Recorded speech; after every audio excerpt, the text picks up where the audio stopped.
We return to the Supreme Court for the day's other headlines.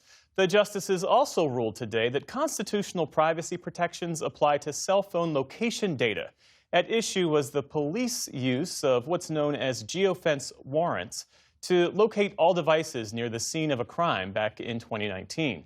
The court ruled that even when location information is shared with companies like Google and Apple, people don't forfeit their expectations of privacy. The case was widely viewed as a test for how privacy would be protected in this digital age. The San Francisco Archdiocese has agreed to pay $395 million to sexual abuse survivors, according to the victims' lawyers.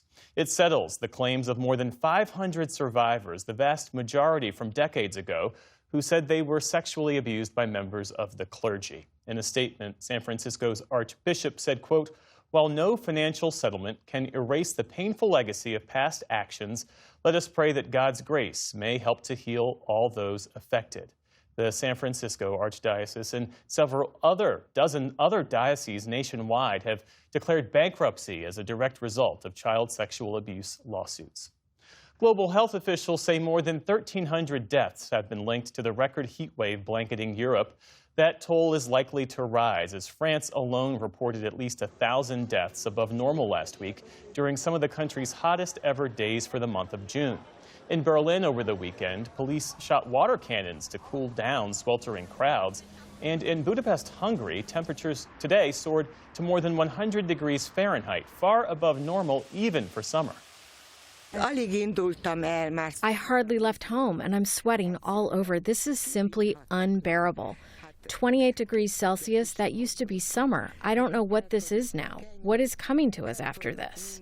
Meantime, tens of millions of Americans are also under extreme heat warnings this week. Triple-digit temperatures will bake the Midwest and East Coast as the country prepares for July 4th celebrations.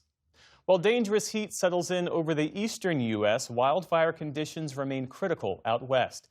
Fast-moving blazes along the Colorado-Utah border are responsible for the deaths of 3 firefighters over the weekend. 7 fires have prompted evacuations, including in Arizona, New Mexico, and Washington state.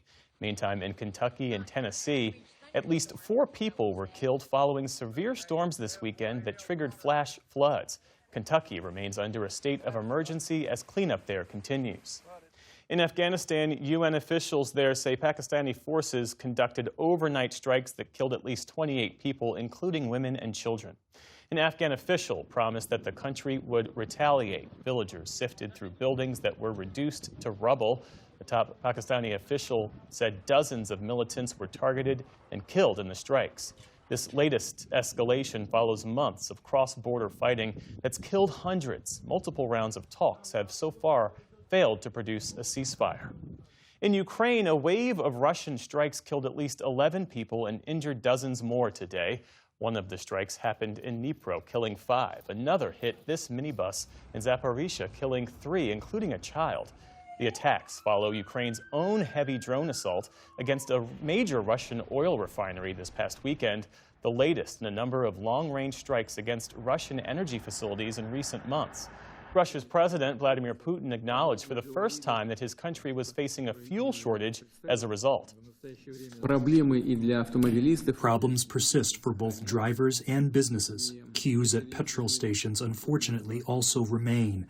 It is not always possible to find the required grade of fuel at present, and of course, we understand the difficulties faced by agricultural producers and farming enterprises during this period.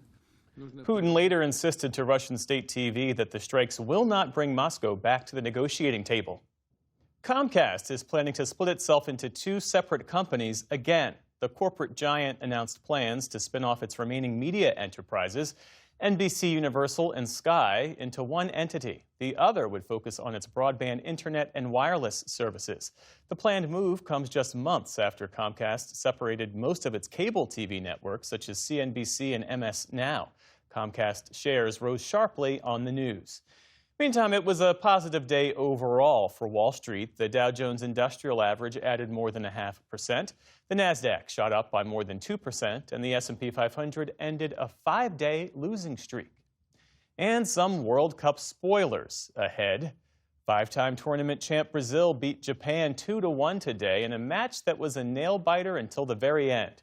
After Japan led at the half, Brazil clawed back and scored the game-winning goal with less than 1 minute left in stoppage time. They'll advance to the round of 16, as will Canada after another dramatic late-scoring win against South Africa yesterday. It's Canada's first ever knockout round victory in World Cup history.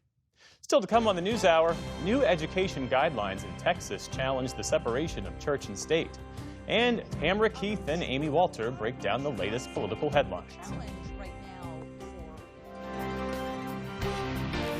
This is the PBS News Hour from the David M. Rubenstein Studio at WETA in Washington, headquarters of PBS News.